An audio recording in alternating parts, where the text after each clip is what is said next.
This is Aditya Raj Kashyap, research scholar, MCPR. And we are pleased to host you all at this confluence of ideas and scholarship. I hope that the insights from the first plenary session continue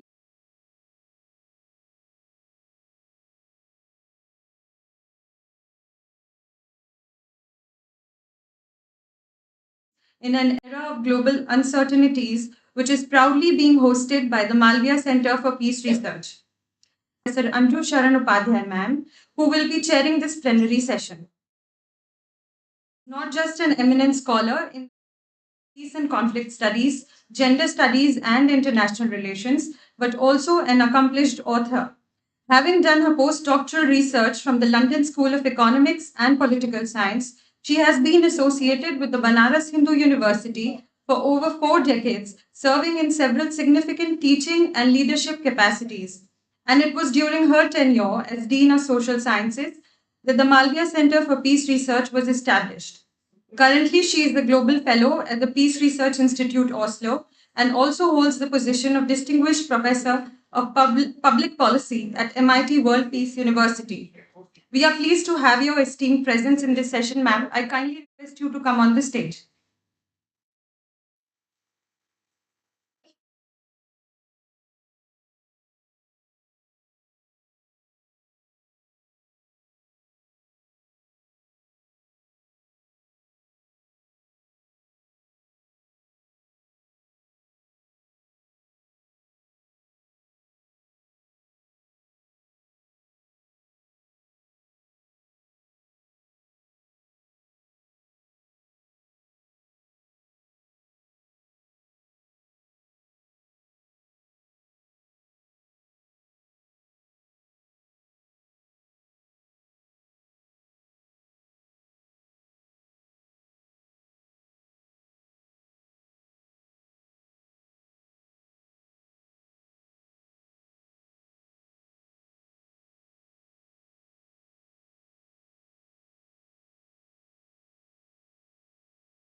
We would also like to invite Sunita ma'am to be on stage and facilitate our guests.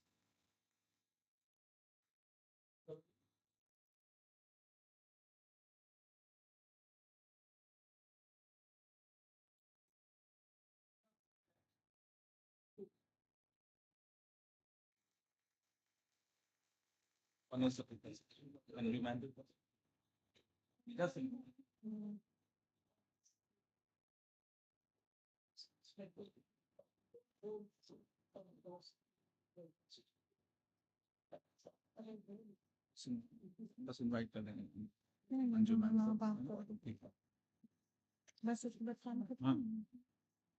Vote of thanks. Last one. इसको तो मैंने बोला था मैं बोल रहा हूँ इस पे नाम जाते हैं बस बात करते हैं इनका नाम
Now, I humbly request Professor Upadhyay to initiate the proceedings for the session.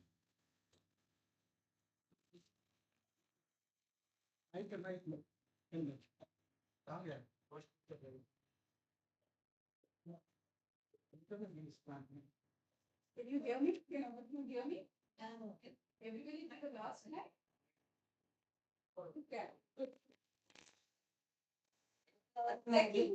हाँ चला जाएगा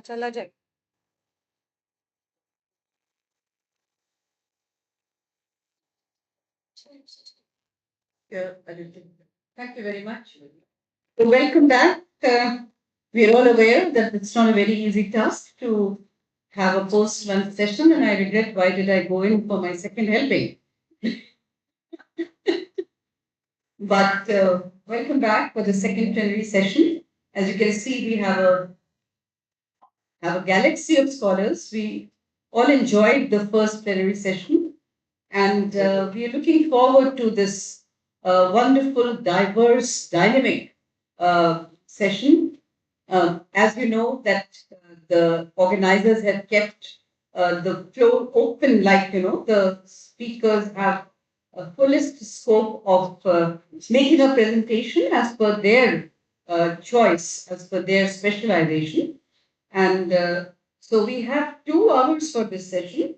And yes, congratulations, you guys have really done a great job of time management.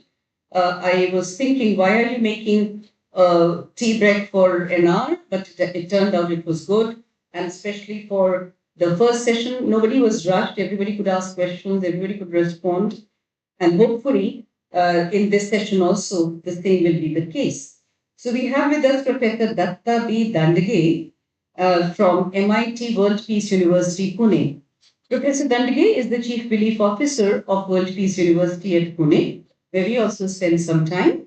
And he is an engineer from IIT Bombay, but through his own insights and interests, Professor Dandage has developed a very fine understanding of humanities and social sciences. And we have learned a lot from him about the Maharashtrian tradition, as well as from actual teaching and learning at the higher education level. He has been the chief academic officer, the dean academic actually of the entire university, where he brought about major changes and improved level of teaching and learning. And we look forward to him as a guide. So, Professor Dantige, maybe 20 minutes will be sufficient. Maybe we need to take the phone away. Or we keep the. Maybe we keep it back there because it's more effective to probably stand there and speak. Yes. I mean, it won't disturb now. Wait, इसको वही रखो बेटा. Speaker would like to speak from there. Yeah? Vijay, Yes. just take it there. And you can give this to us. Okay.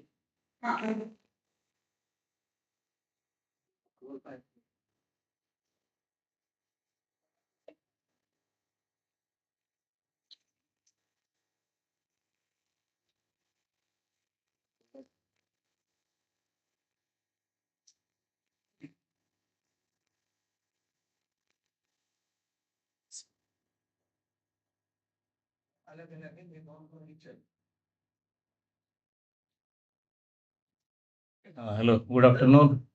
Namaskar to all of you.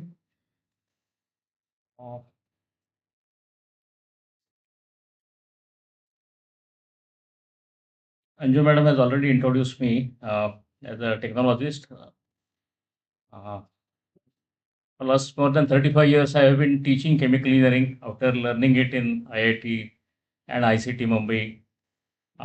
But ever since I came in contact with Dr. Priyankar Upadhyay and Dr. Anju Upadhyay, in my capacity as Dean Academics, I understood relevance of peace education as Dean Academics, and we tried to implement their ideas of peace studies at my university. My university is called MIT World Peace University, and we were doing peace. There's no doubt about it. As Priyankar sir said, we were more into inner peace. Not to be very frank, we were believing that whatever may happen outside, you should be at peace with yourself. So yoga, doing meditation, and remaining undisturbed in whatever that happens around was our idea of peace.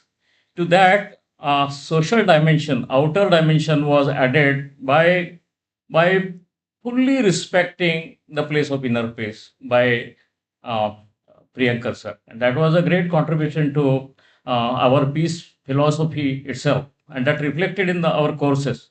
We will be perhaps the only private university, maybe public university at national, maybe international level, to have compulsory peace courses for all 3 or 4 years of course for all students coming to university. My university intake is 8,000 students coming every year. And whether you come for pharmacy, you come for engineering, you come for filmmaking, or you come for management, you have to do compulsory 4 peace courses in my university. But those peace courses were focused more on meditation, more on, Gita, inner peace, more on inner peace than on outer peace. Now, that has been now complemented by external peace negotiations, so much so that we have a postgraduate course in peace and conflict studies, and we also have a PhD program in peace studies. So we are a full-fledged now peace university, all thanks to Priyankar sir.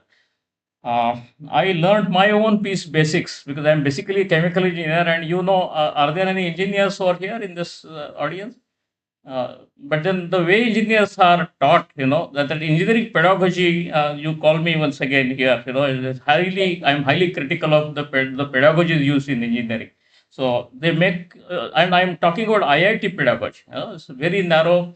They make you confined only to technology domain, and they forget that technology exists in a social ecosystem, and and they interact with each other. But I learned it while doing peace studies with Priyankar sir and the team. Yes. So today I'm going to talk about the theme, but basically from a perspective of Warkari tradition. I'll tell you what is Warkari tradition, but from this audience, especially from students, how many of you have heard about Warkari tradition? Will you just raise hands? Warkari tradition from Maharashtra? Oh, it's yeah, I expected that, but I will tell you a name, and perhaps you will be familiar with that name. Two names I will take. Are you familiar with Naneshwar and Tukaram from Maharashtra? Yeah, more hands are raised. So I tell you, if you have heard about Naneshwar and Tukaram, you have heard about Warkari tradition. They are one and the same. In Warkari tradition, we do not differentiate tradition and the saints that adore the tradition. Saints are the key cornerstone of Warkari tradition, as we will learn as we go along. So, since I was to talk about peace pedagogy, I have written here in discussions with Dr. Priyankar Upadhyay. As Dean Academics, all programs had to have their program educational objectives. So, what are the objectives of peace education? I was talking with Priyankar sir. All of you are peace academicians, so you might be knowing, but this is what I constructed at my end. You might have heard about Vygotsky's constructivism, isn't it? Knowledge is constructed at learner's level. So, Priyankar sir, you are only instrumental, but this is what I learned. I learned from you. Yeah. Das sir, also, sir, I read your book on peace studies and gave me some idea of what is peace pedagogy all about, but I'm still learning. But I take it as this as based on my extensive discussions with Priyankar sir. What is peace? What are peace studies? What is ontology? What is epistemology? That is a different thing. But as Dean Academics, I always ask sir, what your student will be doing? What is the objective of the course? You tell me that. In engineering, it's very easy to get placed. That is the only objective, perhaps, in engineering education we have. Whereas in peace education, I understood that these are the objectives to build to give him a job is not the objective of the piece. He will end up with a job. Whatever we teach him, he will use it in his professional life. There is no doubt about it. There are lots of life skills that we are teaching in the course, but mainly to build communities that are conscious of imperatives of peace and deeply respecting constitutional freedoms bestowed upon all by we, the people of India. And this was very touching. This is so our students will go as peace ambassadors, peace education ambassadors. Even if they join a corporate firm, they will introduce peace course over there, formally or informally. They will teach values of tolerance. They will teach what is positive peace to the people. So peace is not a career option. It's more of value of life. Value. It's something that has to do with living. To make peace education a part of overall education, where the goal is to build conscious citizenship and to act in order to change the prevalent discourse of Maro, Kato, teacher, listen, to more empathic dialogue at all societal levels. So this is the tall objective, and we're trying to meet it through peace education. I am myself a student of Warkari tradition. I'm not an expert. I'm going back to my own roots for last more than 2 decades. But it's very enriching journey, and I will share part of it with you in next 20 minutes or 15 minutes. Whatever I have learned about now peace studies, I'm going to show you two more slides. One is from Johann Galtung. This name again I heard for the first time for Priyankar sir, and I knew that unless you know Galtung, Priyankar sir will not take you as a friend. He will take you as an illiterate person if you do not know Galtung. So I read Galtung whatever way I could, and this is the quote I am taking. Galtung, as you have studied from our Sri Lankan professor also, that he gave three types of violence: direct violence and structural violence and cultural violence. What appeals to me, and you already know, direct violence is war, whereas structural violence for me is embodied in caste system in India. So if you're part of a caste system, exploitation is guaranteed, depending on where you stand in the hierarchy. So that I understand as a structural violence.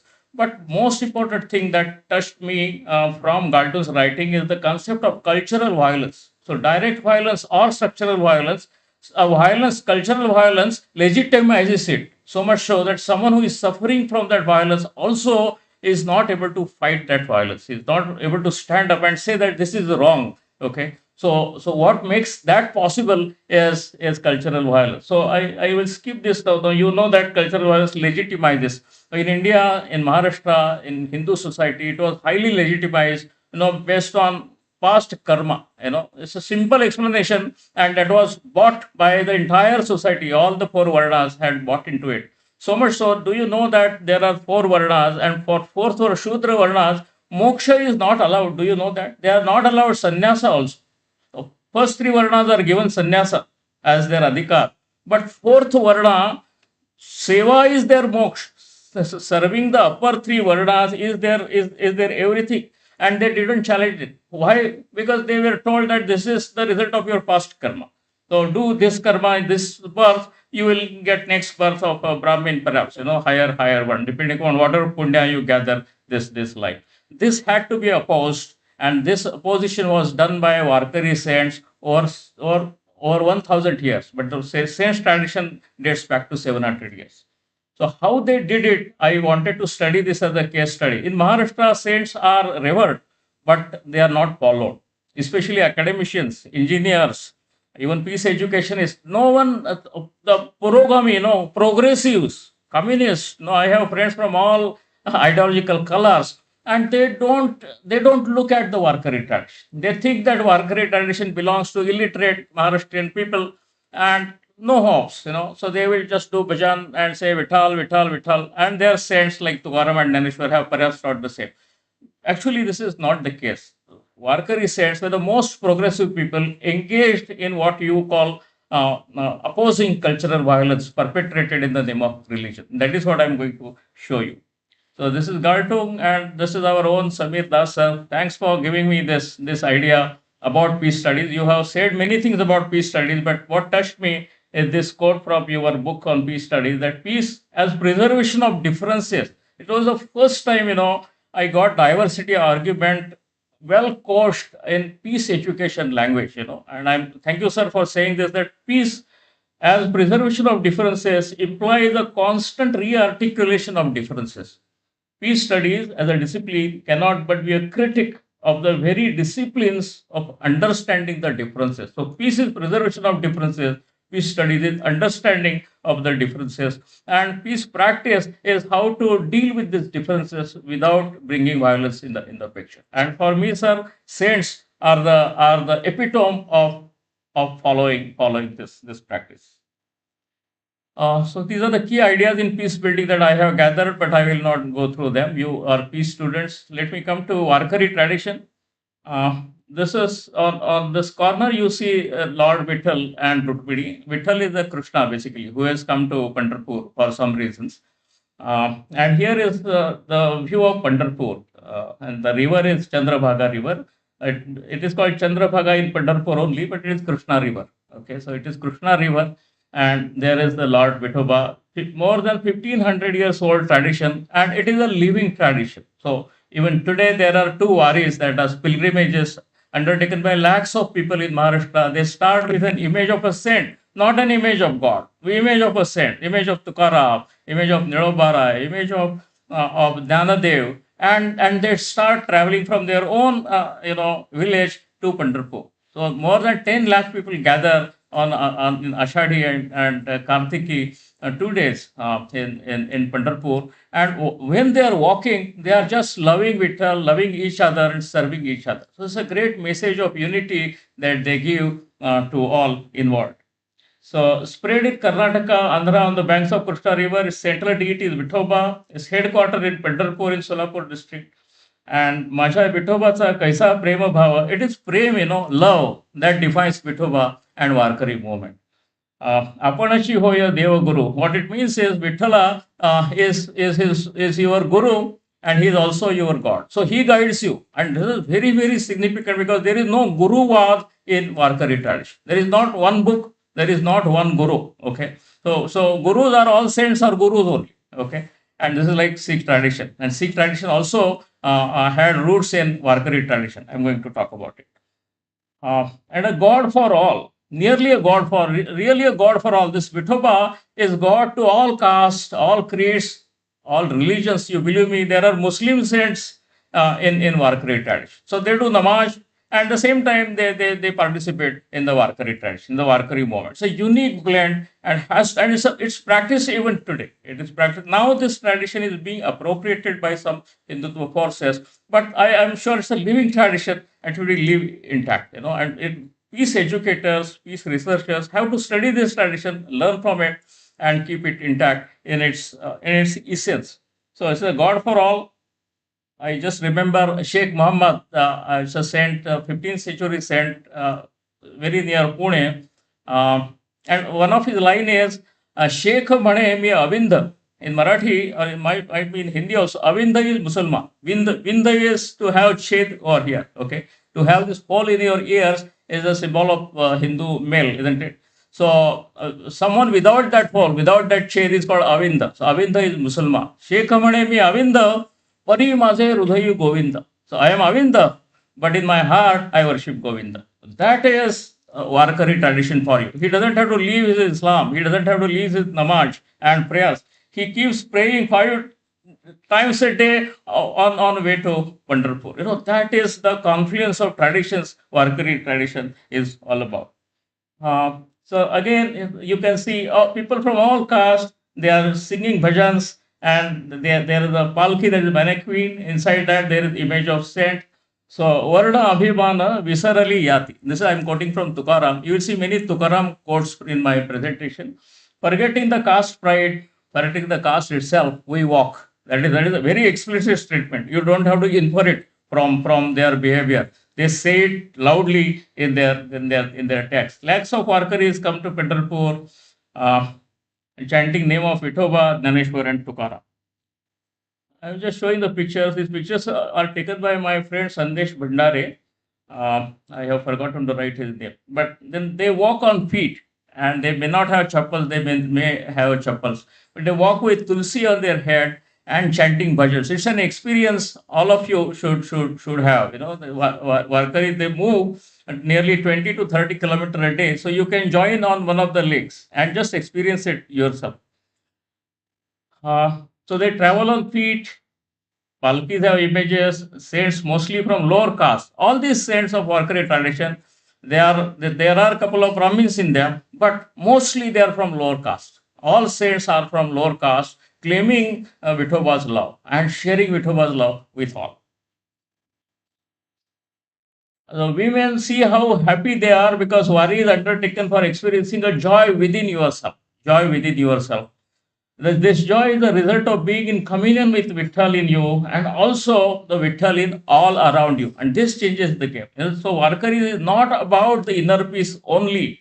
It is about inner peace because someone who is not at peace with himself cannot bring peace outside. That is what I learned from Tukaram. So build your own peace and then start spreading it outside. So build yourself, make yourself capable of spreading peace message by building virtue within you by tapasya. And by tapasya, you do not have to leave your home. You do not have to leave your marriage. You do not. It's all been despised by saints.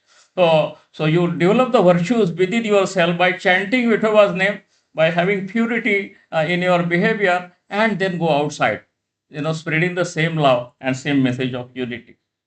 So the last line in the slide is Avaga Ranga Eka Zala. It's a very famous song sung by Kishori Amondkar in Marathi. Avaga Ranga Eka Zala. This is written by Soira, and Soira was a wife of Chokha Mela is what you call Chamar caste. In Maharashtra it is called Mahar caste, and Mahar caste was also Dr. Babasaheb Ambedkar's caste. And a very interesting relationship between Ambedkar, Dr. Babasaheb Ambedkar, and Warkari tradition. And initially, he refused to have any dealing with Chokha Mela, saint from his own caste. Soira is wife of Chokha Mela. Chokha Mela is the only family in Maharashtra where all were saints and all were poets.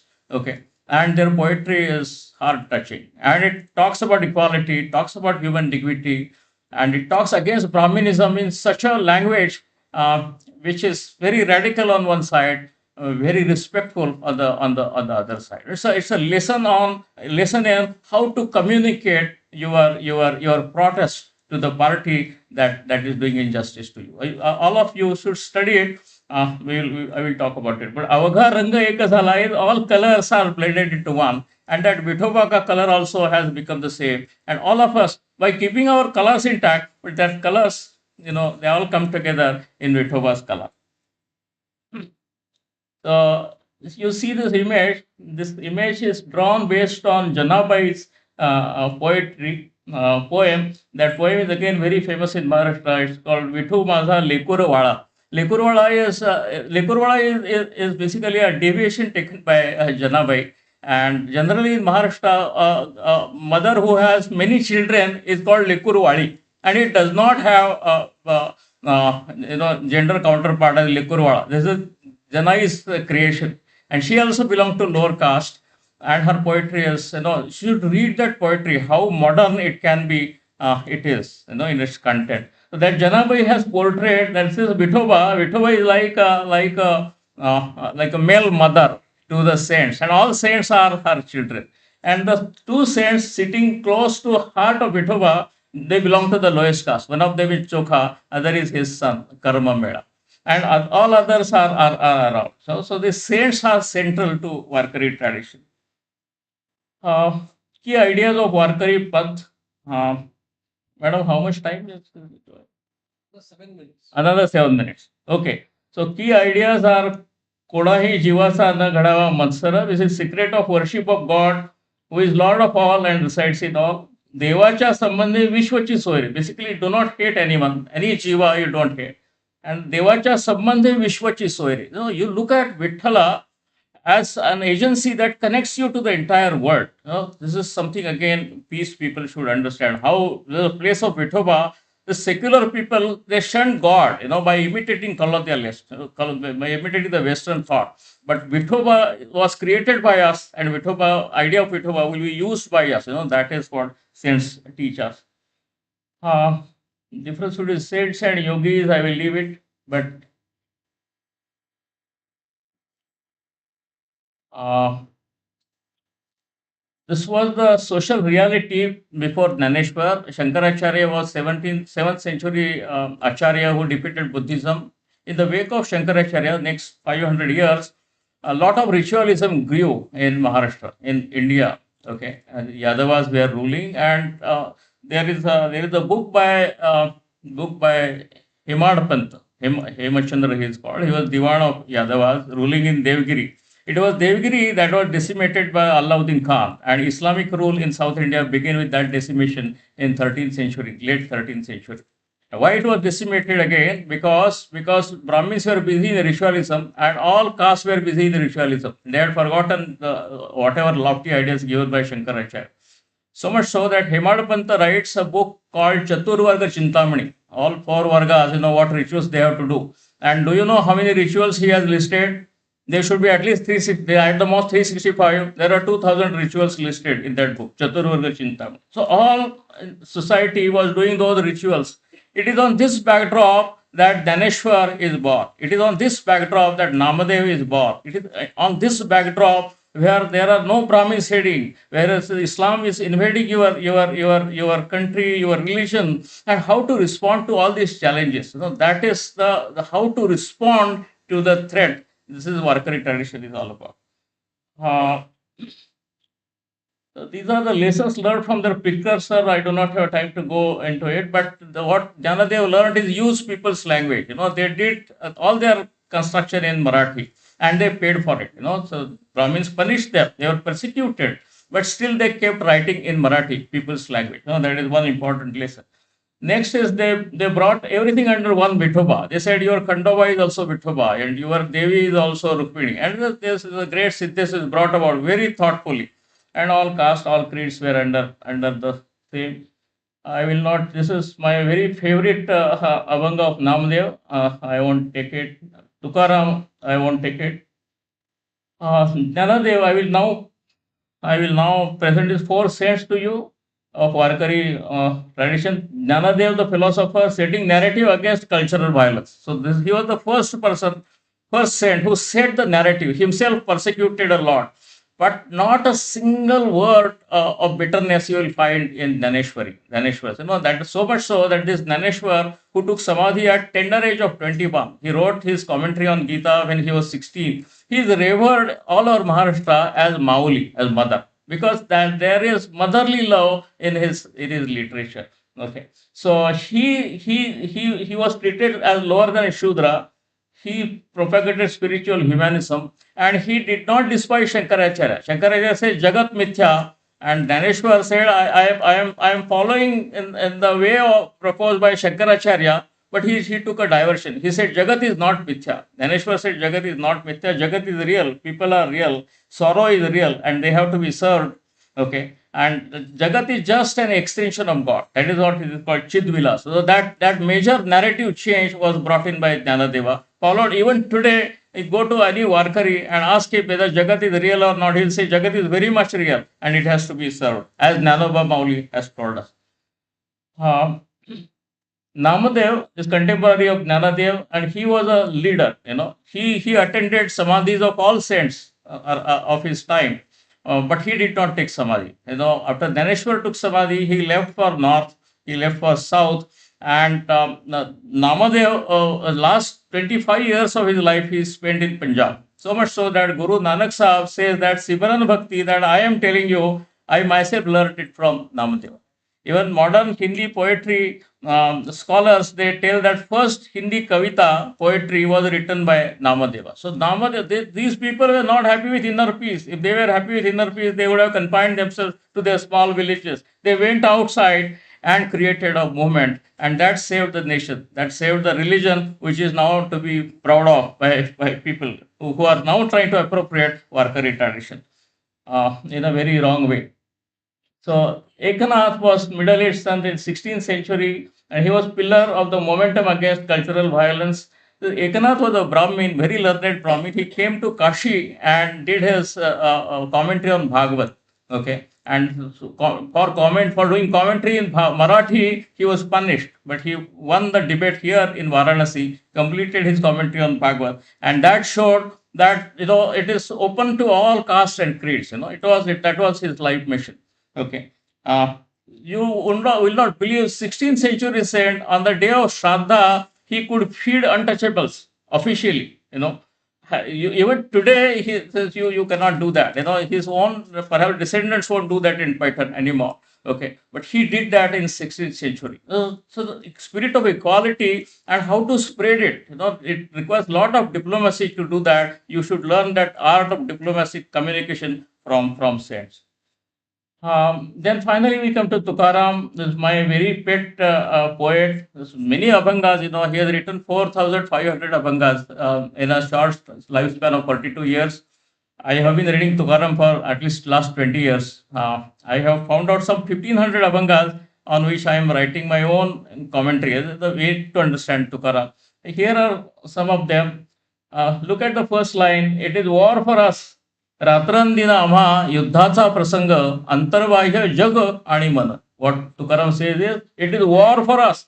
And I am telling Tukaram as a pacifist. He says it is war for us, day and night, within and without, against inequality. Okay. So within and without. An untouchable should be granted a status of Brahmin. I will finish only with this first two Avangas.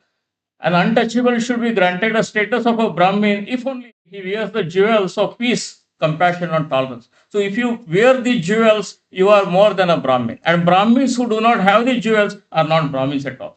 Look at the narrative, look at the way of telling it to the people. And that is how, that lots of conversions are not saved by doing anti-conversion laws, by passing anti-conversion laws. Please remember that. It is saints who saved the conversions, okay? Because they told that you come under the same banner, the banner of equality, banner of humanity. They did it for 600 long years and saved the religion. Others I will not take, but case studies in pace building I will not take. Highlight of saints' achievements in very short are over here. But the major takeaway is this: establish democracy in spiritual domain, not in social domain, not in economic, not in political domain. It was not in their hands. Religion was everything. Religion was dictating society. Religion was dictating economics. Religion was dictating politics. In those times, they dealt directly with the religion, okay, and made it democratic.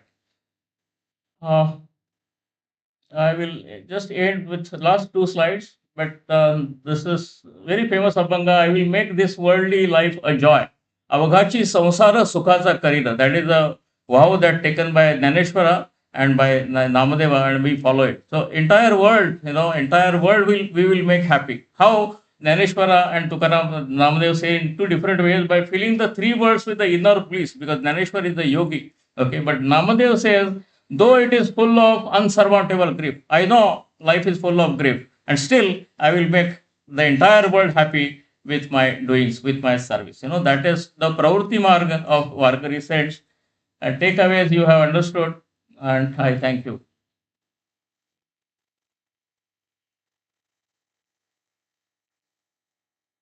Thank you, sir.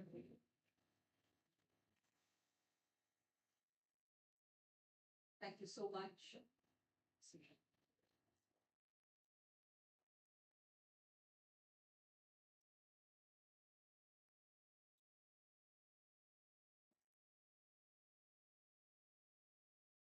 Thank you.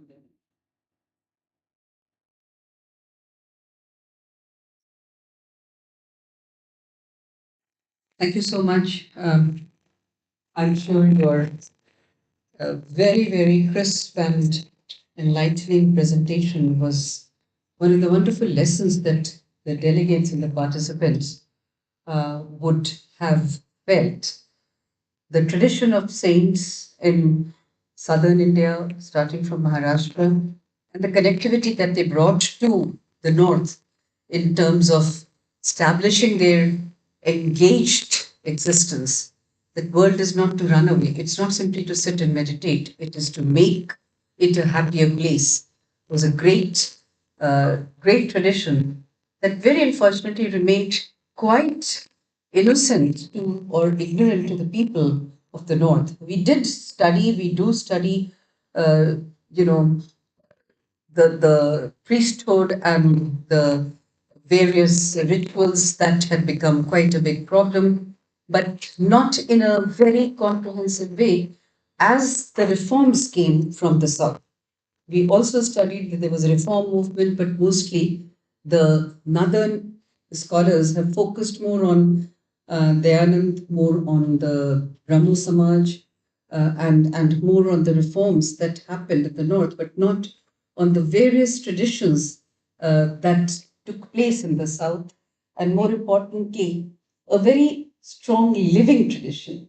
I never had the chance to participate in the Varkari, but Priyankarji did once, and he came back very, very. I mean, it was a heart transforming thing for him to see that everybody is equal, to see that people who are otherwise considered to be untouchable and capable of obtaining moksha actually participating in a rejoicement of their own existence with equality and inclusion and assertion. Another thing that comes out is also how Vithoba becomes a mother to all. So it crosses the gender binary, and motherhood becomes like a synonym of love. So the discussant, of course, Professor Mishra, will be highlighting them. My task is to invite the next speaker, Dr. Anshuman Behera, and he's already been introduced to you all. I never forget that perhaps he and Natesh, both of them were research scholars when I organized the Nepal Studies Center seminar way back in 2006. And or when was that? Yeah, and it's heartening to see them mature into such profound scholars. So just an incentive to you all who today think you be sitting just on the margins, you too can grow and become as prosperous, academically as prosperous as they are. So Anshuman, please.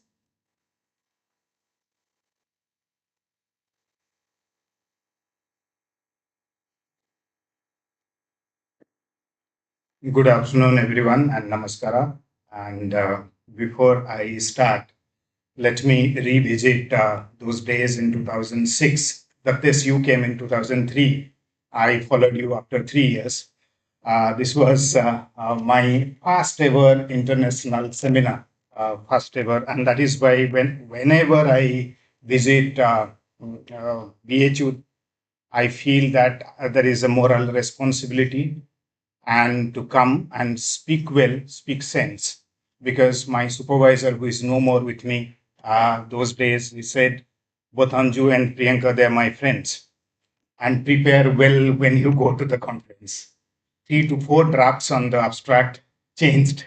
I came with a sense of intimidation that I'll be actually rejected in the seminar. On the contrary, I was accepted and accepted well, and the first remuneration was some 1,000 rupees. Thank you for that, ma'am.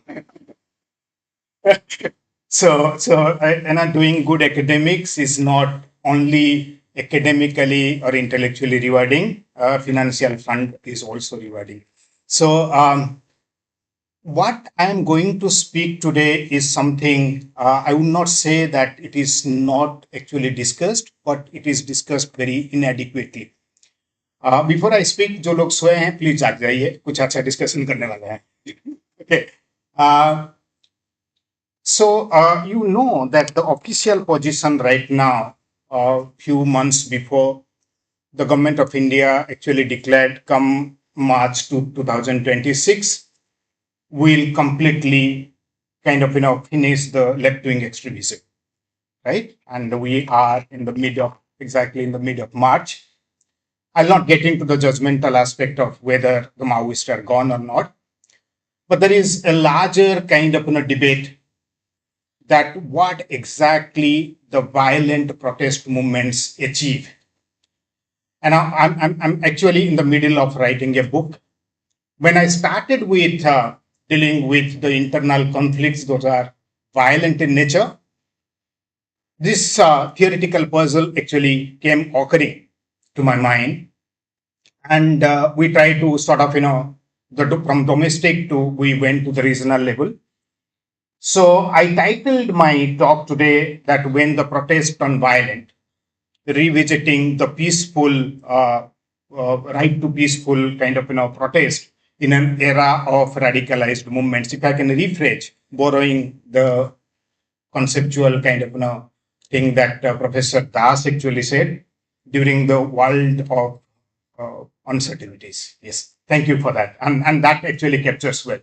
Let me begin with a paradox that lies in the heart of the contemporary debates on the violent or contemporary debates on protest movements. So you have a growing kind of scholarship that demonstrates that the peaceful protest have the capacity or are more efficient in bringing about durable and peaceful socio-political changes. And starting from the Western scholarship to our kind of empirical studies in the forests of Central India, to the hills of Northeast, to the hills of Himalayan, Uttarakhand and all, that we have found out that peaceful protests have kind of capacity to bring about a durable socio-political change. And for the simple reason, because the peaceful protest, they have more moral legitimacy, right? More legitimacy. It also garners a lot of public opinion in its favor. The media is also favorable. On the top, the international kind of support is more for a peaceful protest.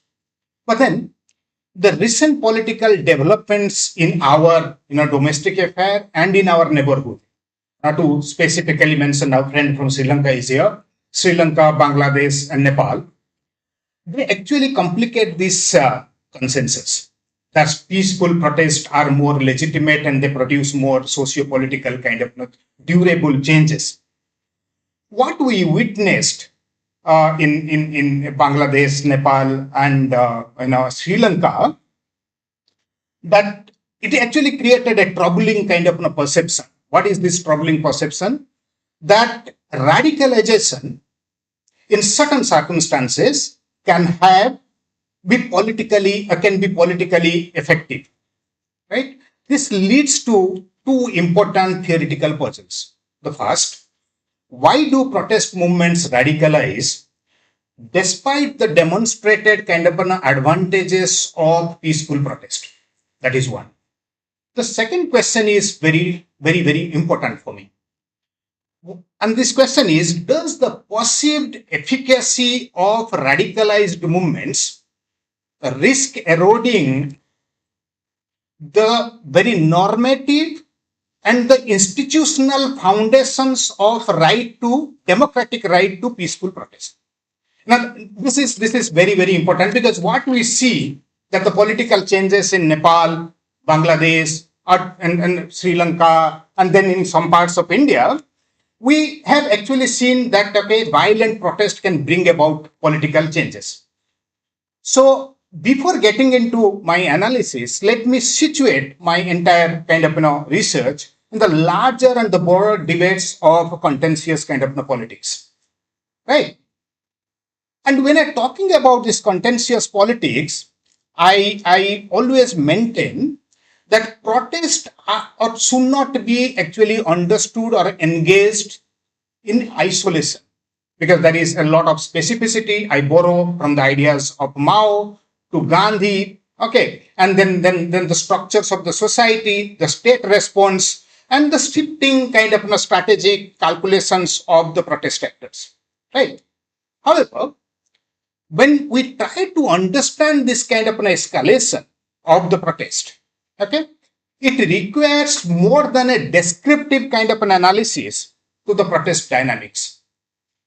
Therefore, there is a further question, that what kind of protests sustain the democratic dissent without undermining the ethical foundations of politics?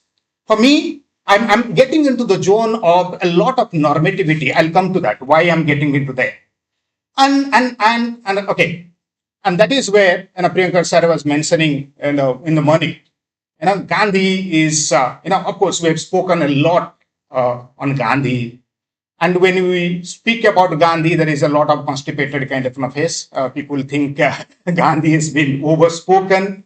But I tend to go back to Gandhi again and again, for the simple reason.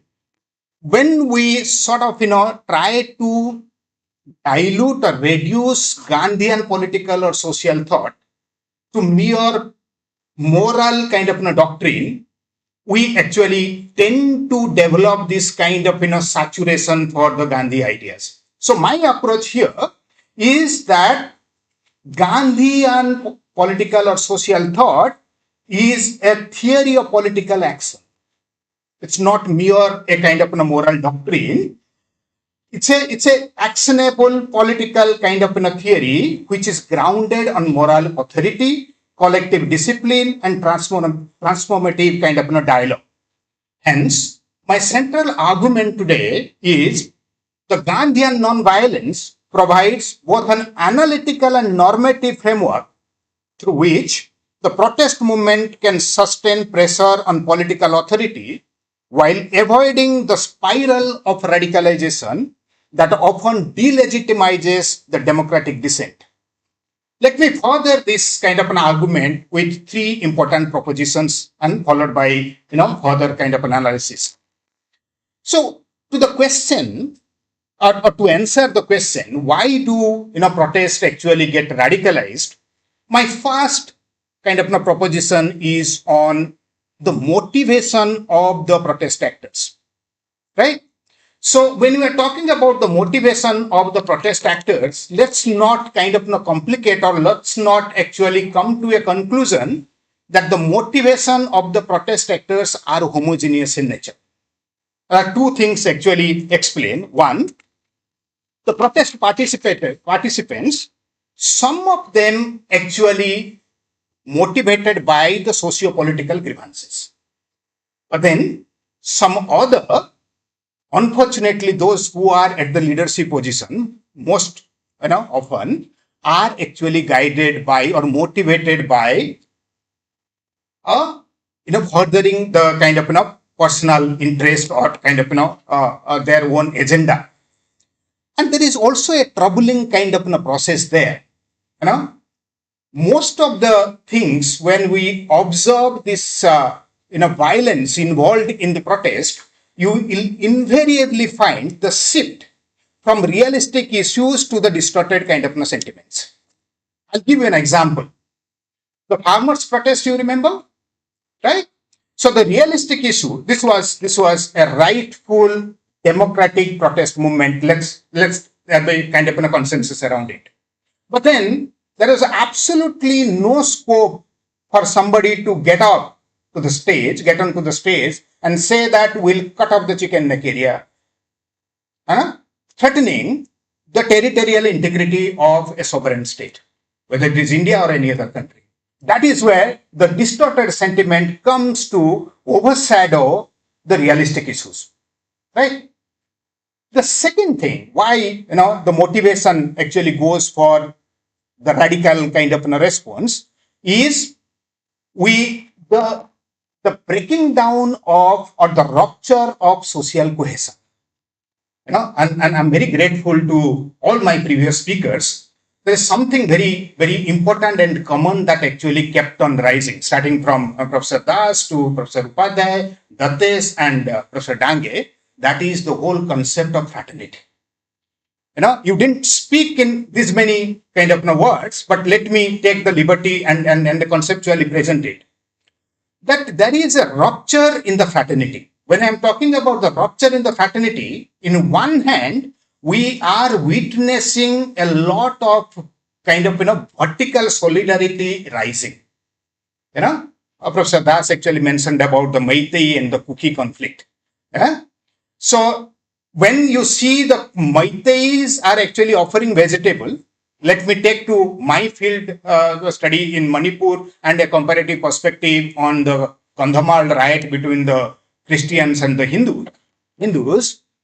You'll see the fraternal ties between the Panas and the Dambas, the Christians and the Hindus, used to be like the Hindus actually offer mutton curry, and the Panas actually offer mudhi mutton curry. Mudhi is for popped rice, right? So when there is a rupture in these fraternal ties, we saw there is a rise of vertical solidarity that the Panas, despite their kind of disagreements, came together, the rise of vertical solidarity and the dilution of horizontal solidarity. What we are observing from the local level to the international level, this rupture of socio-political cohesion. And this is extremely pedagogical in process, because for me, protest or any other thing that we are discussing are not mere political and social events. These are pedagogical in kind of process. Right. That is, I was mentioning about the vaccine diplomacy. However, tokenism or however attribution you can provide, saying that this was a tokenism, this thing, but the idea is very much important. It's like celebrating, right? And Professor Dange, if I can actually add to what you have said, come 15th century, the entire Bhakti movement, if you see, let's not confine these Bhakti movements to mere anti-Brahminical movements. So all these movements, starting from the Gaudiya and the Utkaliya Vaishnavism in the East, Chaitanya Mahaprabhu, to the Dasa Sampradaya in Karnataka, to the Varkaris in Maharashtra, to the Narmada Parikrama, in Gujarat and Madhya Pradesh, you see these are movements that constantly actually asserted the need and the requirement of fraternity in the society. And this fraternity, the pedagogical question we can actually put here, can fraternity be part of our peace curriculum? It's a forgotten kind of a concept. It's equality, liberty, and fraternity. And what in our constitution, what in 1948, what Ambedkar writes, equality and liberty without fraternity would require a constable being the symbol of force, to implement equality and liberty if the fraternity is not there. What we witnessed in Manipur is a complete rupture of that fraternity. Right.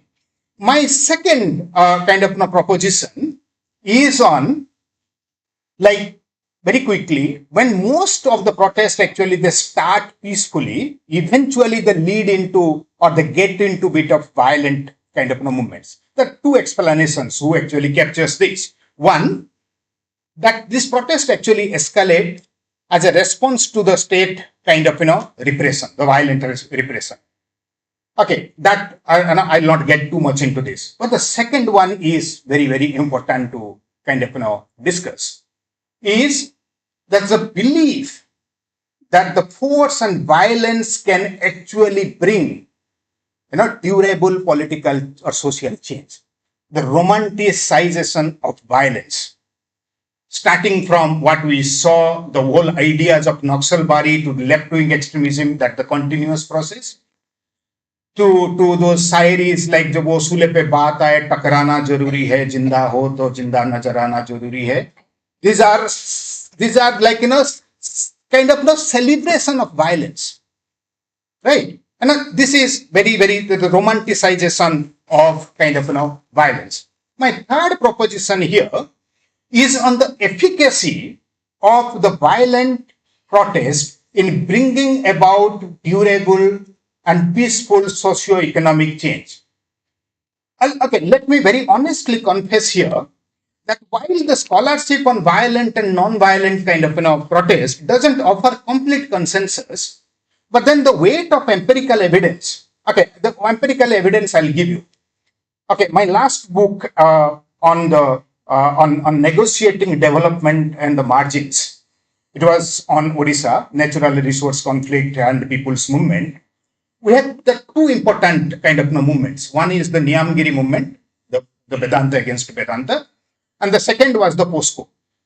Okay, you will appreciate to know that there are ill-meaning forces who offered support to the Niyamgiri Suraksha Samiti and the POSCO Suraksha Samiti that will actually provide you support and will be part of the movement. And my next book is on the conversation, the dialogue of these leaders who led this movement successfully. And in the history of Indian political process, the Supreme Court bench actually went to the hills of Niyamgiri and passed a verdict where 100-odd villages directly participated, Athenian democracy, that in one voice they said, we do not need this kind of development. There's absolutely no sign of violence. Lada Sikaka, okay, most respected Kumuti Maji, okay, then you have Tulsi Munda. These are the people, tribal leaders who actually led this movement and said that we will not take up arm. Right? And that is why, when we are talking about the efficacy of the violent movements, it is very, very temporary. You can see a regime can be changed. A political, this thing can be 5 minutes. Okay, I'll finish.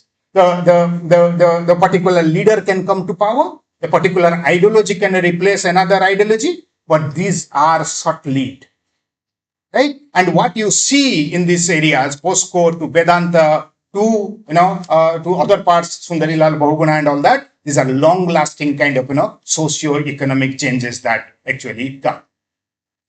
When it's come to giving a judgment over violent protest, let me argue on two things. One, the economic cost of violent protest is really heavy. Okay, my friend is here, like Datesh, you can tell me, the Arab Spring, only in Egypt, the total calculation is Egypt lost around $310 million. And recently in Bangladesh, okay, it's billions of rupees, takas actually lost because of this protest. And the 3-4 days protest in Nepal, it will take Nepal at least 10 years to actually compensate. So because there is an economic and heavy economic cost involved in this thing, we and making it part of this peace pedagogy, that these are undesirable kind of ideas is very, very important. Coming, the second reason is there is also a need to make an attempt to have conceptual distinction between peaceful protest and violent protest. You know, so the peaceful protest actually deals with a lot of normativity. Okay, when I'm talking about normativity, a lot of peaceful normativity. Let me expand it a bit and then coming to the next part. One is there's this normative collective action typically driven by grievances. Okay, this is the fundamental kind of thing, difference, combined with a sense of political efficacy and a belief that the change is possible within democratic framework. This also explains, contrary to a lot of kind of an apprehension by the Western and otherwise, that Indian democracy will not be durable in 1950s. This thing, that just because there is a safety wall, just because democracy has actually accommodated our kind of grievances to be vented out on a daily basis, okay, this has ensured the sustenance of our democracy. I'm not saying there are no flaws, but we have sustained for a long time. The second, on the contrary, the non-normative, the hateful, radicalized, and violent kind of protest, they're often driven by contempt. The contempt here is to eradicate, to injure, to harm the opponent, and alienation and belief that the institutional pathways are extremely futile. And very quickly, the next thing as a public opinion, right? The public opinion is always with the peaceful protest. If there is question, I'll get into that. As I 2 minutes. Okay. So like coming to last thing, very, very quickly, that why Gandhian thing is important. Okay, two important propositions, and then I'll a peaceful kind of protest doesn't necessarily destroy the opponent, it tries to transform it. Accordingly, yeah, the conflicts become a kind of process of moral dialogue, then annihilation of what you say your opponent. So the paper that I'm doing from Mahatma to Mao, the Maoist movement here, you see that how we have actually traveled the path of transforming our opponent to actually annihilating or eliminating kind of our enemies and opponents. There are much to actually discuss, I know, but I stop here. Suffice to say that I'm not saying that okay, like this has to be there, but there has to be some kind of discussion around how the protests need to be taught, how the protests need to be actually spoken and discussed in our academic and otherwise. Thank you for the opportunity.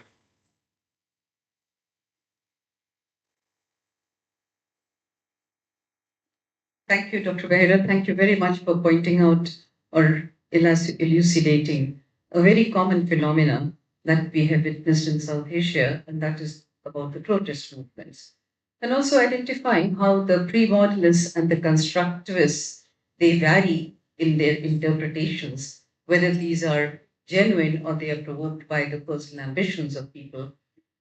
Need not really be emphasized that violent protests so many times have failed and nonviolent protests have succeeded, especially since we are sitting under the banner of Peace Study Center. At times, the violent protests, as far as we have studied and analyzed, they tend to be a point where the non-violent protest either becomes inconsequential, is getting inconsequential, or is getting into a fatigue, as we witnessed very recently in the case of Nepal. Very fascinating area. Thank you very much for your presentation. Speaker we have is Dr. Sulakshana Sen from Symbiosis International University, Pune. She's heading the Center for Rotary Peace, where Symbiosis has backed the Rotary Peace Fellowship, wherein they will be engaging with cohorts of Rotary Fellows identified from across the world. Over to you, Sulak. Thank you. 15 minutes, will that be okay? Thank you so much, ma'am. I will try my best. 2 minutes, since I will take this time while the system is being set up. To just share, since I see a lot of young professionals and scholars over here. So the Road International awarded us the Peace Center at Symbiosis last year, and we inaugurated our center this year, and we will be offering a postgraduate diploma program in peace and development studies to mid-career executives, mid-career professionals rather, and it's a fully funded program. So anyone who's been working in the field of peace and do apply. Also know that Rotary has multiple fully funded master's programs across the world, also in peace and development. So do apply or do visit those sites as well. I'm happy to connect afterwards if required. Today, when we were looking at pedagogies, I come from a background of international relations, political science, but what also has been my passion, and for most of my life, I've been a student, practitioner, researcher, and teacher of Uday Shankar's style of creative dance. And I bring to you the intersection of politics and performance, but this is the first time that I will be kind of positing Uday Shankar's form as a peace pedagogy, and my thanks to MCPR and the UNESCO chair for allowing this opportunity to take this forward. So one of the things that it's well established in literature that movement is not only a fundamental property of life, but that teaching peace through movement is an absolutely well accepted and well established kind of a pedagogy. Because it talks of, ma'am spoke about Bell Hooks pedagogy earlier, it talks of engaged pedagogy, of embodiment, primarily viewed as a post-colonial pedagogy. We see that dance specifically, since I'm talking of going to be talking of Uday Shankar's form, dance specifically allows that intra and inter relational understanding, because the idea is that conflict is omnipotent. Whether we are talking of inter, whether we are talking of intra, no matter at what level, at what point. And it helps, the idea is that when you are engaging in performing arts or dance specifically, it helps you appreciate the greater similarities and the smaller differences. It has been used even in areas of conflict zones and areas of healing and peace building. And as an estrangement tool, you can step away and kind of reflect, critically think on what is exactly happening. And the idea that it develops empathy because given that it creates somatic awareness, and therefore it has been well established, but I feel enough is not spoken about it. And again, my thanks to this space for allowing me to explore this as a pedagogy. So moving forward, when I'm looking at dance, especially as a peace pedagogy in an era of global uncertainty, and I'm going to be talking of Uday Shankar's form, it evolved in uncertain times. Because just like we are going through uncertain times now, the world has seen from time to time, been through these uncertainties, been through turmoil, and the only hope and prayer is that prevail. Okay, so this dance form also emerges at a point in time when the world was going through an uncertain time. This emerged essentially during the interwar era, the period we see Uday Shankar, who was born at the turn of the century, at the turn of the 20th century, in Udaipur, a city that he's named after.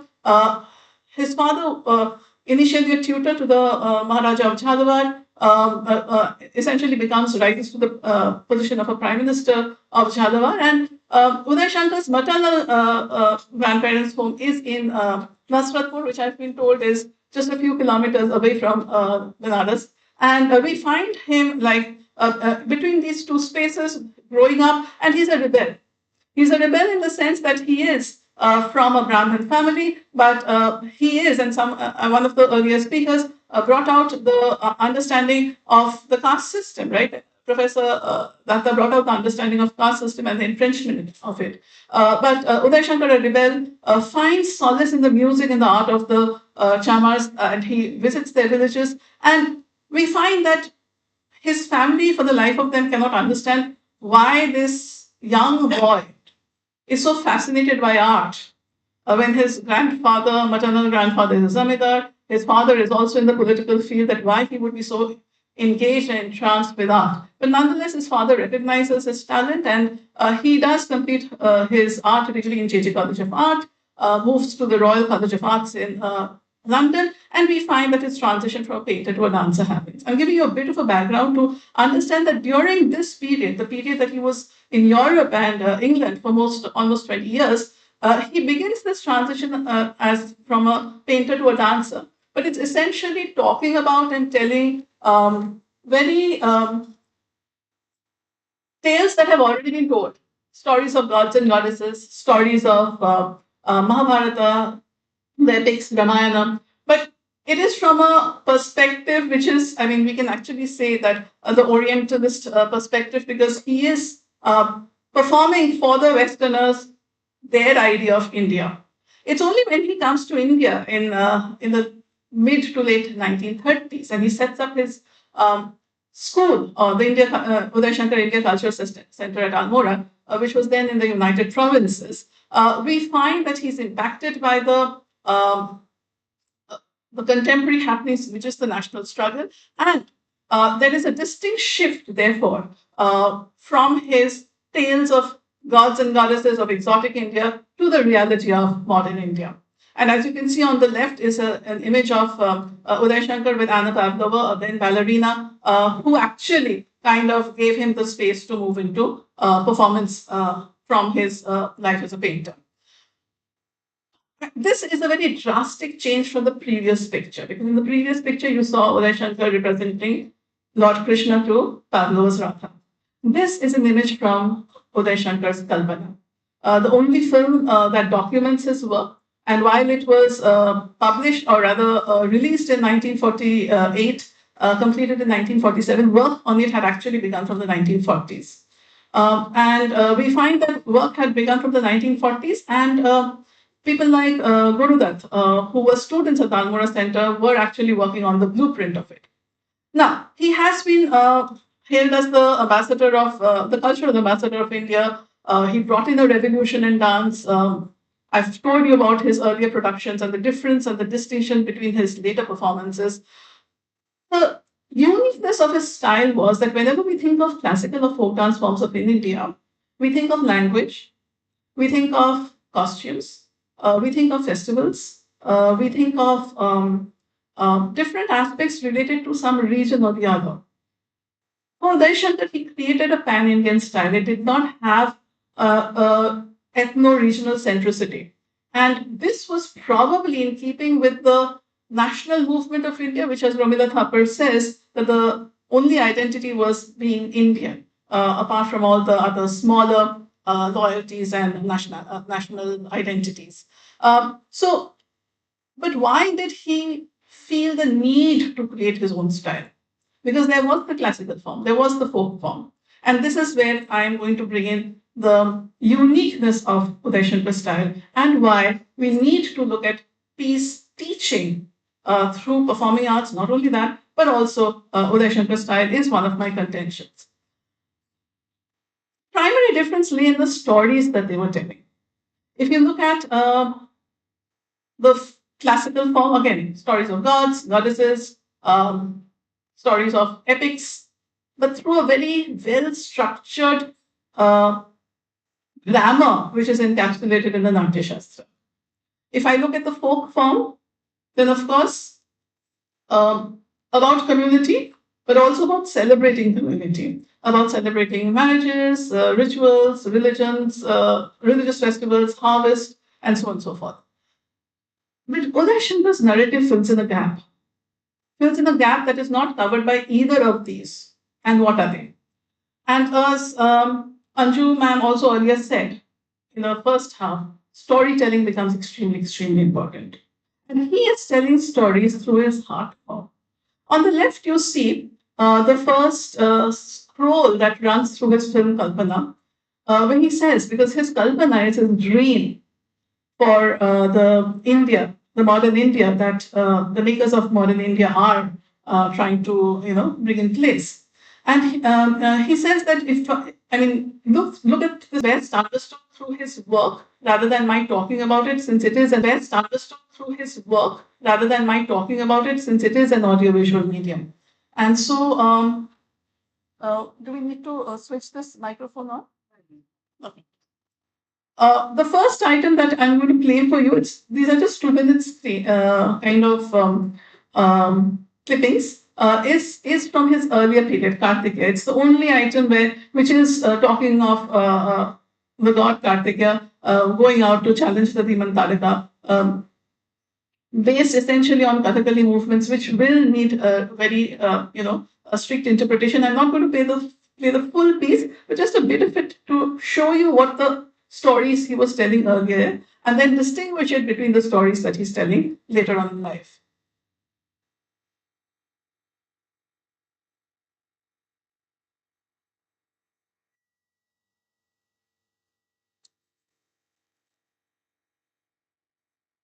Is it audible?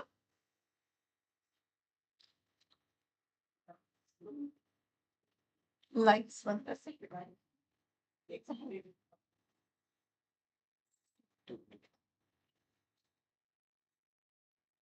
Can we put the phone? What happened? Battery low or what? No, the charger is not on. Charger is on.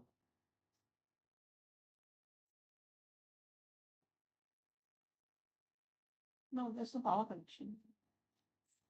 This is the power connection, though. Put charge on. This is the power connection. Yeah. Apologies, technical glitches. So while I wanted to show, may I?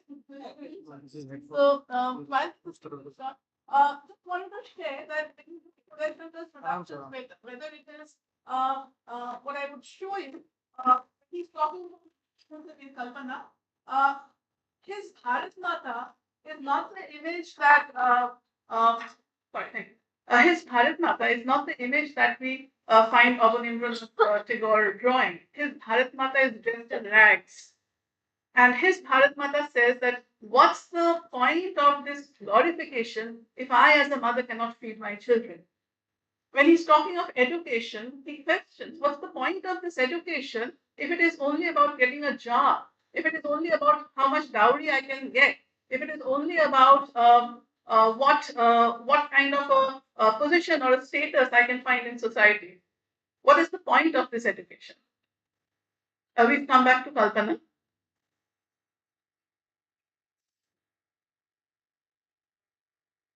So this is the story of Kartikeya, where he sets off to challenge the demon Taraka.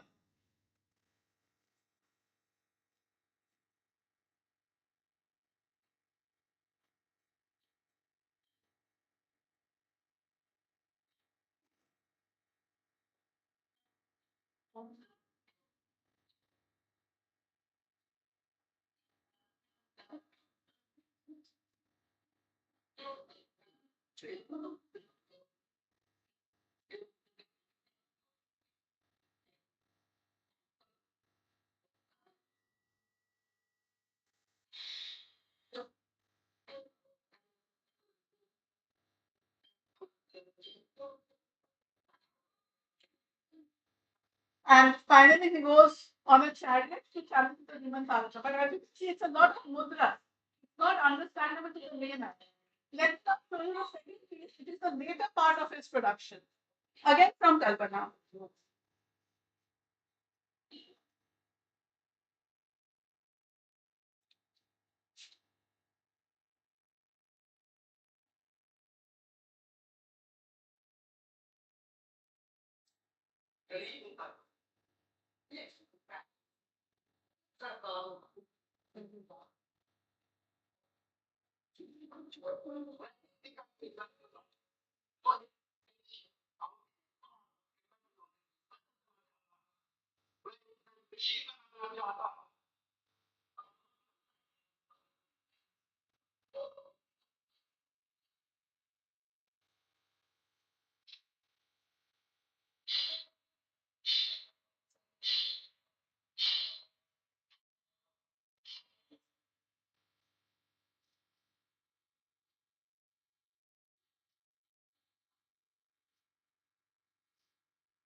Very quickly, the next piece. It's a continuation of the previous one.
In the interest of time, I'm not going to show the other ones, but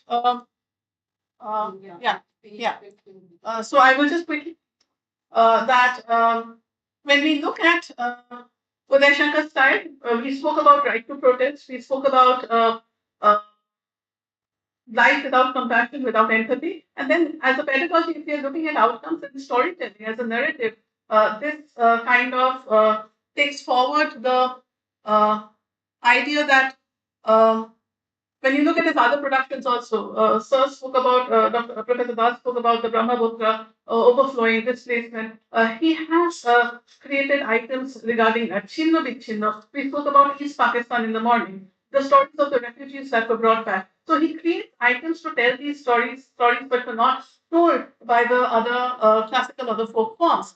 And then finally, in terms of peace pedagogy, Bell Hooks' engaged pedagogy definitely place for reflective and creative thinking. If you look at his methodology, his techniques of body and mind, they all create a place where you're not just studying peace, but you're actively engaging it with it as an embodiment where you put your mind, body, thought, reflections, everything together to understand peace. Thank you on that.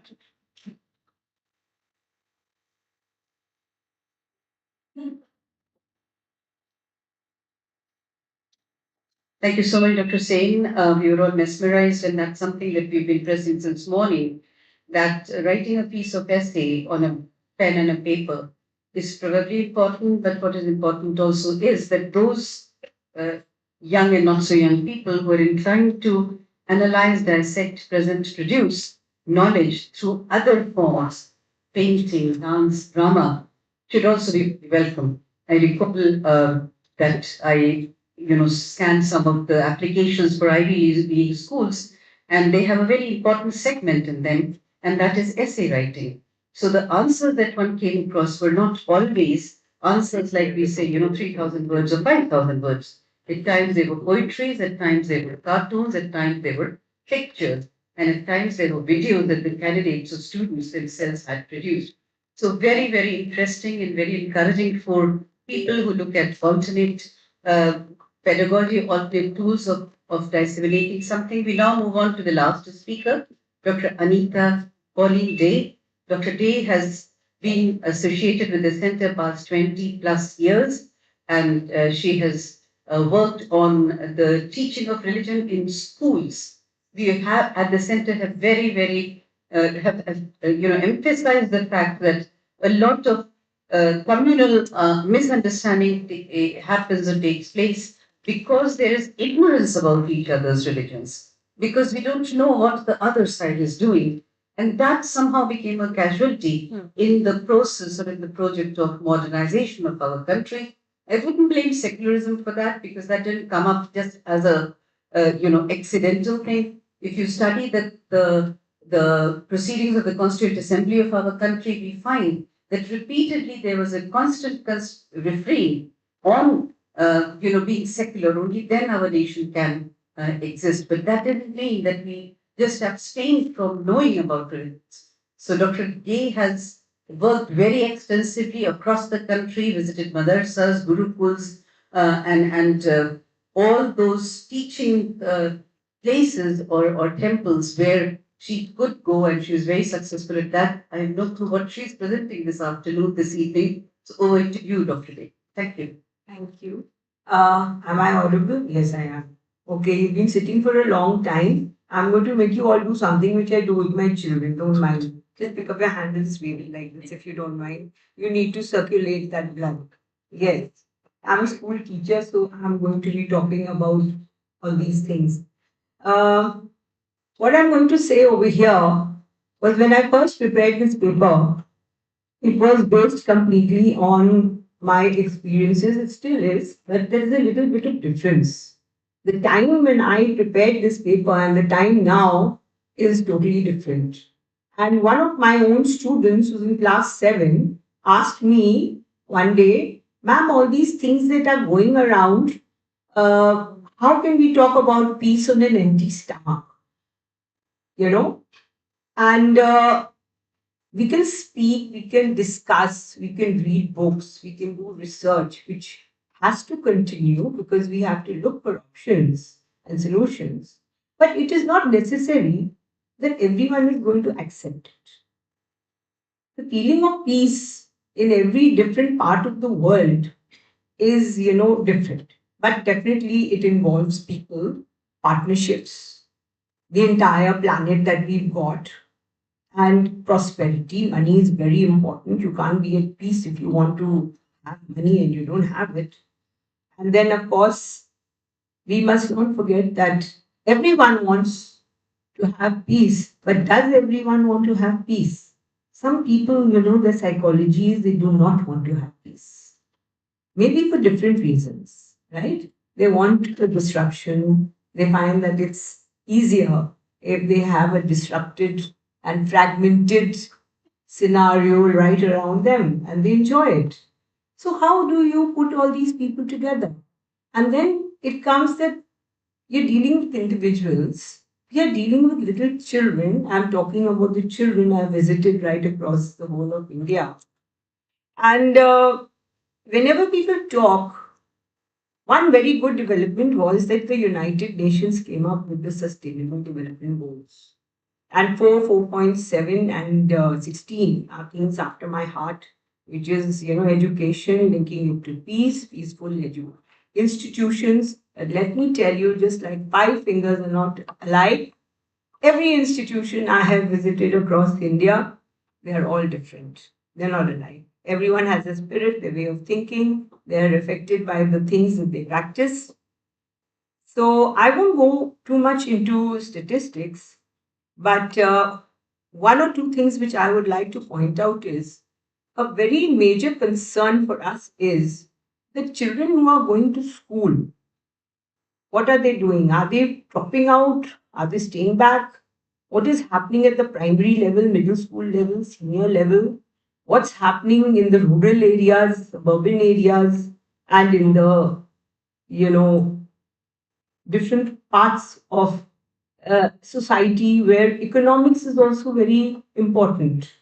During my research, we found that there was a lot of misanomalies which were there of things which were reported by scholars. I'm sorry, I apologize to them, and what was actually going on. The socio-economic causes were more important than anything else for these children because they were being sent to school by their parents who were paying the fees. So, why I'm bringing this all out together is that we cannot succeed. Malala says that you have been reading about her, and she says you cannot succeed when half of us are held back for whatever circumstances. And so, when we are talking about development over here in India, the different educational boards that are there, that is CBSE, CISCE, there's GSC, Madarsas, Gurukuls, as ma'am mentioned, so many of them. And they all are supposed to be following the national education policy. Just a quick take on what was happening in the last 10 years and what we are thinking is going to happen in another 5 years. Well, we have made progress. The government of India has made a concerted effort, and that is not easy. It's easy to sit down and criticize, but if you are working at ground root level with teachers and little children and trying to make an difference in schools, it is a different piece of cake altogether. So when we are discussing this, we have to concentrate on why do children drop out of school. Now let me tell you, this is right across, whether it is Gurukul, Madarsa, any of the boards. Normally in the primary section, especially after NEP has come in, the primary section, everyone is going, the enrollments are very good, and everyone is, staying on, but middle school, they start dropping out. And then by the time they go into the senior school, everyone wants to make money. So they start wanting to, go in for jobs and for other things. And that is what is something which is going to disturb all of us who are scholars and academicians and definitely political leaders.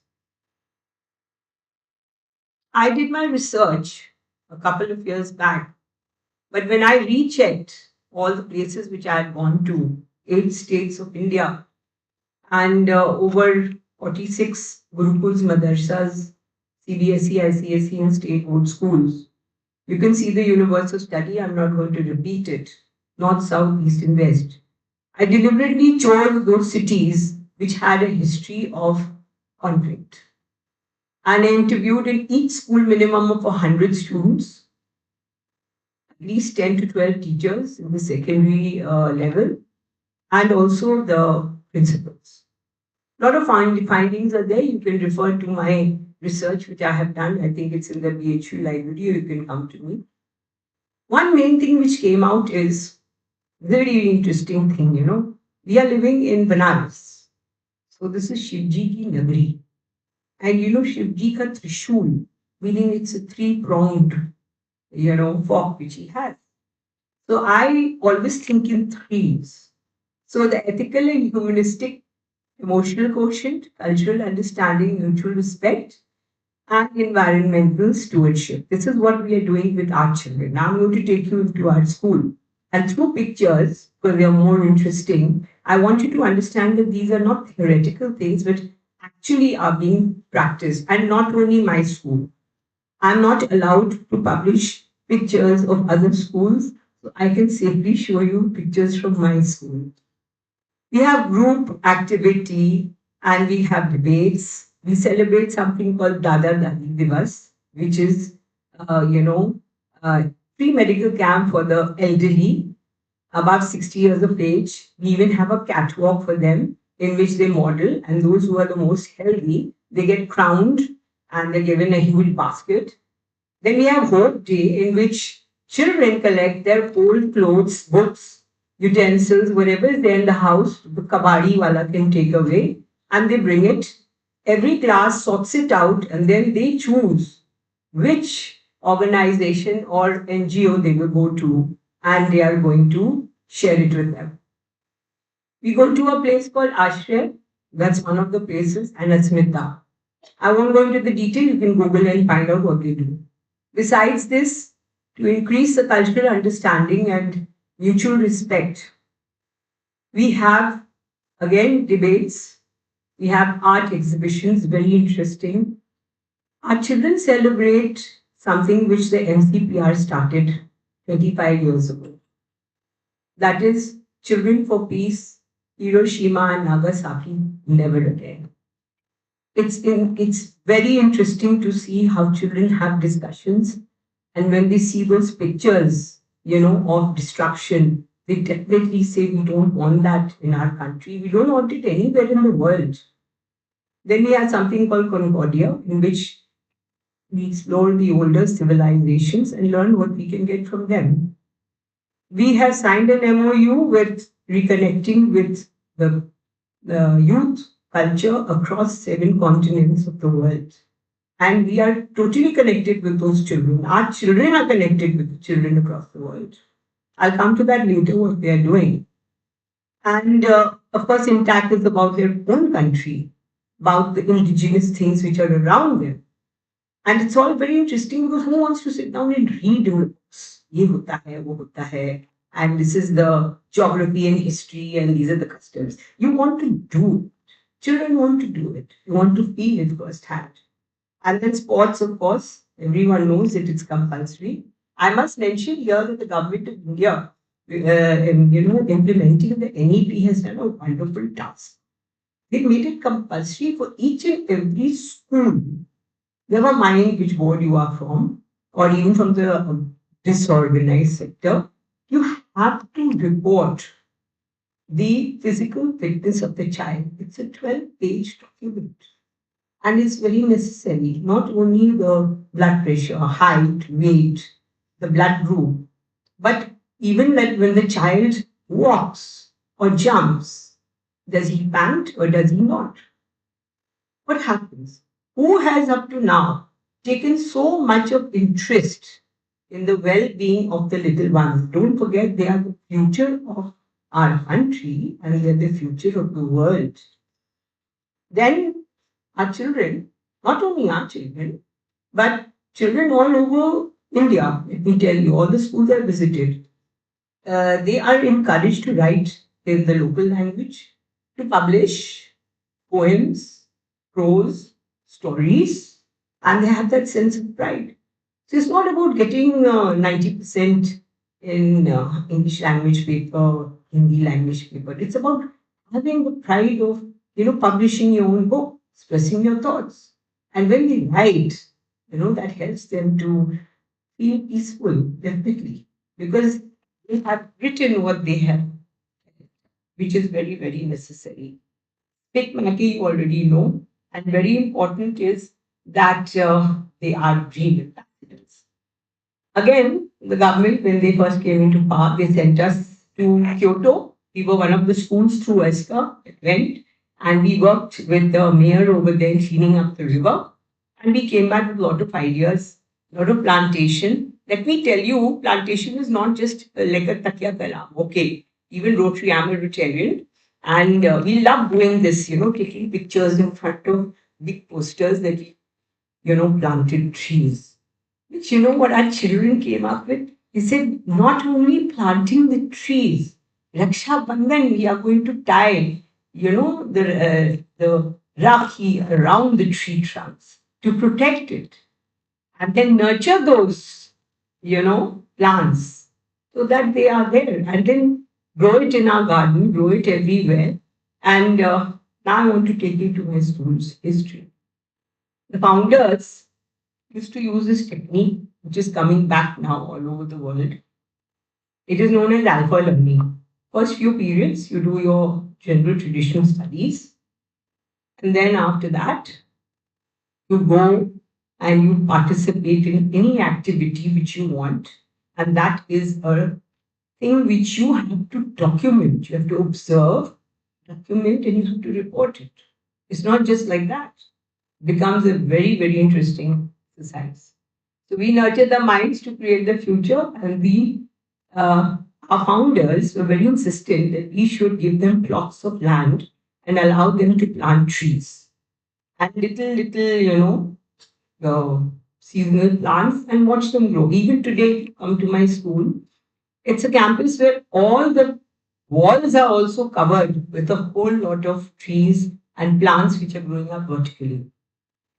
There were there was a cow, there were hens, there were ducks running around. Now some of you will say how weird that is. That isn't. So if you can't have it in your campus, but first hand, instead of seeing the drawing of a duck or a hen and a cow and telling them गाय हमारी माता है बहुत अच्छा है, they have to learn to respect all animals and birds. They must learn to touch, feel. You can't touch and feel an animal or a bird, if it's in a book, even if it's a three-dimensional diagram. And then we started, not we, but teachers and the children started using up, recycling all the old stuff, which I'm sharing the pictures with you, wash basins, tires, etc. And we started young. In our school, the 3 and 4 year olds also learn how to pot a plant. They all know. घर जाके they teach their parents. चलो निकालो एक pot, let's pot a plant. Maybe tulsi, maybe हरा धनिया, maybe mint, even spinach. And then the joy they feel when they eat it, that is something totally different. This is at all the levels. The senior children, we send them to this institute, vegetable institute, where they learn about growing plants without pesticide and without any, hard fertilizers, and they love it. Many of them were converted to the idea that they want to be food scientists and they want to grow their own plants. So, coming more or less to the end of my presentation, there are some things which I want to highlight. One thing would be that we need to build resilience. National education policy constantly says that you need to build resilience. You need to stay there. Now, how do you do it in school? You have to, like many people ask even parents, "Ye kya hai? Why are we celebrating this day?" You have to, because children learn through doing. All these days, when they're observed at assembly, class, and discussions, they learn why the whole world is celebrating this day. They get that feeling. It's not only in my city or my country, it's the whole world. We are all doing this. And then overcoming the obstacles optimistically. We, not only us, my fellow educators all across India, Even in the madarsas and gurukuls, let me tell you, they are very insistent that you must always make the child not understand, but discover himself or herself. The glass is always full, not empty. When they start building up these thoughts and concepts at a very young age in life, then automatically, if they have a option of choosing between a violent behavior or a more peaceful one, a resolving one, they would go in for the resolving behavior. Another thing which my teachers taught me and I have passed on the baton, a lot of us do, optimum utilization of whatever resources you have. We have an exercise in which I've been telling the teachers, you tell them, supposing there is a blackout, there's no electricity, gas finishes, how are you going to cook? What are you going to do? So, isn't it time when we're talking about education, teach them how to manage without that? Sorry, teach them to manage to cook food without electricity, and we have that. To class 5, children cook without fire. And they come in my office and they give me to eat also. So they learn how to sustain themselves. Many things are there. They have to do it. You see, if they don't do it, then it doesn't happen. Coming to the one point, the madrasas and gurukuls, I must tell you that I learned two very important lessons. One was that the gurukul and madrasa are the two sides of the same coin. They get up in the morning, they have all their rituals, and then maximum number of gurukuls and madrasas go in for CBSE, ICSE, or state board examinations. This is very important. You've been reading about the Waqf board. Waqf board, one of the points is education for the poorer children. But they are now waking up, and there are states like West Bengal, Orissa, Karnataka, and Kerala. They are very insistent that children have to learn English. In West Bengal, when I had gone there, I found that children, the books, textbooks they had, it was written in three languages. There was English, there was Bangla, and there was Arabic. So the child had the choice of reading, and it's there. And many of the other states, and this is because the government is trying to be cohesive and bring them all together, especially regarding education. The other thing is Gurukuls don't have so much of organization. Where they have been godfathered or godmothered by rich people who've given them the land and the sustenance, they have managed. But I have been to a Gurukul in Hyderabad where the children were growing their own pumpkins and they were drying it and making it into powder to make it into roti. I spent a whole day in that group. They had 4 cows. I told me, माता जी हमारे पास और कुछ नहीं है, मट्ठा P लीजिए, छाछ. And it was a beautiful 4-acre piece of land and everything. So, you see, they need to be more organized. We talk, the NEP speaks about taking things from the Gurukul, very good, but those that are existing have to be also nurtured side by side.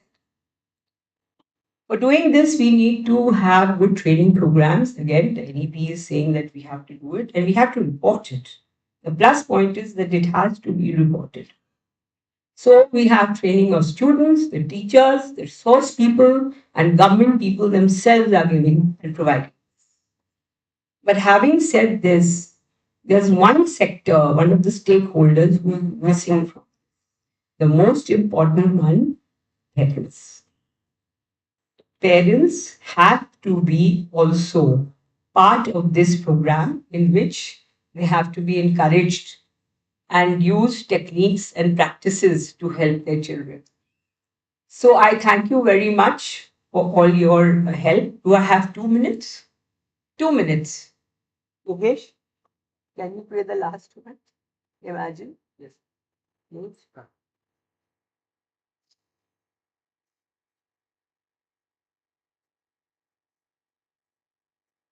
I want to leave you with a image in your mind because I told you I'm a school teacher. So this is very important that when you go from here, you must carry this in your mind. So please be patient.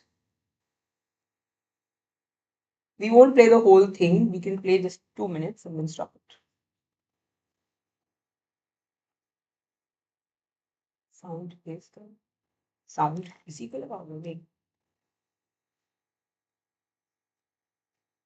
इसमें बढ़ाओ sound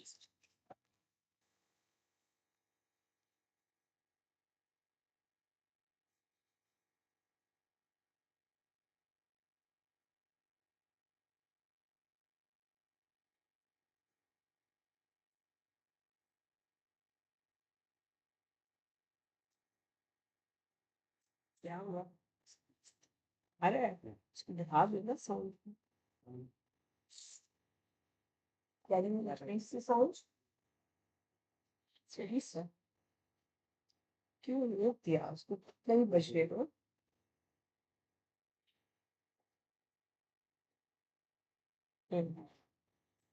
इसको of कर दे Falling top filter is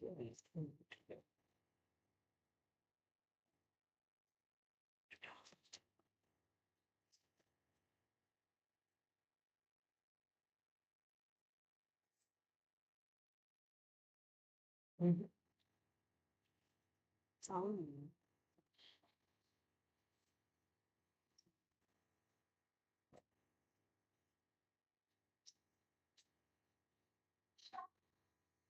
इसमें sound नहीं होता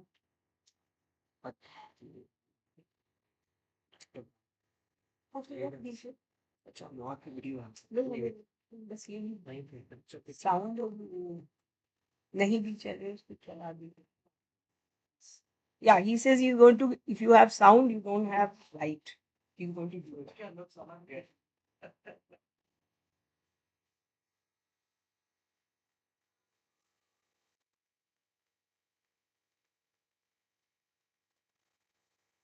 Thank you so much for today. You really illustrated how through school education we can develop a community to ensure that there are no ruptures in that fraternity. And yes, time is becoming short. We initially thought we should really manage with time, but the organizers have told us that we finish by 5 p.m. and the economic has till 5:15. So we can just make use of the time of 5:15. May I request Dr. Manoj Mishra, who's the discussant, to highlight some of the presentation issues. Thank you, Manjuji. So today we had a plethora of four different kinds of presentations.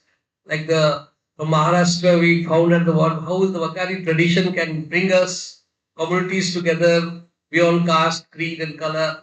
And then it was followed by Anshuman's presentation. Because you see, at present, what I feel is that the world is going in, this has just started. It is going to be more dangerous in years to come. So this is the cycle. The last cycle we faced is the Second World War, and then we had Cold War, and then we had globalization, and then we had COVID, and this is the post-COVID days. So how long it is going to go, we do not know. So protests are one of the most important aspects of society, but violent protest is a very dangerous thing. So then we have a presentation by from the Symbiosis School from International Studies, Sulakshana ji. She tried to give the how performance because I remember MCPR hosted a professor from USA, Fulbright professor. At present, he's at Caltech University. He's Brian Brophy. He has acted in many of the Hollywood pictures, and Shawshank Redemptions and others. He first time showed us what is performance for peace. So we had a lot of very like BHU was a very difficult place to accept him, but ultimately he got one of the Bengal. I'm just forgetting the name. Ernesto Boal or something. He had gone there and he had got this troupe, and we had a 2-day seminar with him, like performance for peace. So again today, Sulakshana ji has again brought us memories that how performance can also bring about peace. And lastly, Anita ji, that the most important aspect of bringing peace is with children.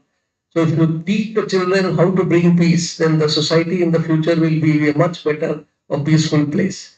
So thank you everybody for having this first day of our 3-day international program. And would you like a few questions or what? Because we are waiting for the stage to be clear, and there is a cultural program at 6:30. We will be listening to Banarasi traditions of music, chaiti, and all kinds of music. And there will be a dance performance, and there is a sarang presentation. So I'll give the mic to the chair to just finish it up. Thank you, Dr. Manoj Mishra ji. Yes, we are not having questions right now. The reason I took the mic was that if you have a pressing question, you may write. I encourage you to write the question addressed to the person who presented. They're still around tomorrow and they will find time to respond to you. You can approach them personally. I actually found a very nice continuum in the 4 presentations, which was just a coincidence, like starting from a tradition that is live, which we have petitioned to the UNESCO to be labeled as a UNESCO heritage, intangible heritage, down to protest movements. That's like every day these protests happen, and how we would like to privilege the non-violent protest and then protest in cinema, in art, in creative world, and finally the solution that we really need to expose the children right from the time that they're learning. The question, however, remains that we still are a country where not all the children get this privilege. Schools can, I mean, one school or 10 schools can do only this much. We come across news that more than 90,000 students supported by the state were closed down for non-attendance, non-performance, or what have you. So these are questions that will continue to storm our brains, but only this much for now. The scholars gave you a glimpse of what is possible and what should be attempted to be reached. With this, we conclude the session, and there's some tea, I'm told, and after that, 6:30, there is a performance, live performance of a typical Banaras tradition. So thank you all for patience, and bye for now. Thank you, ma'am. I would like to take this opportunity to thank the chair, Professor Anjushan Upadhyay, the discussant, Professor Manoj Kumar Mishra, the esteemed speakers, Professor Datta Vida Tange, Professor Anshuman Bera, Dr. Sulakshana Sen, and Dr. Anita De. And as you've already been informed, there is high tea waiting for all of us. And after that, we shall have a cultural evening from 6:30. So I request all the delegates and all of our esteemed guests to be present. Thank you. Yes, followed by dinner. Thank you so much, sir. Okay. Bye.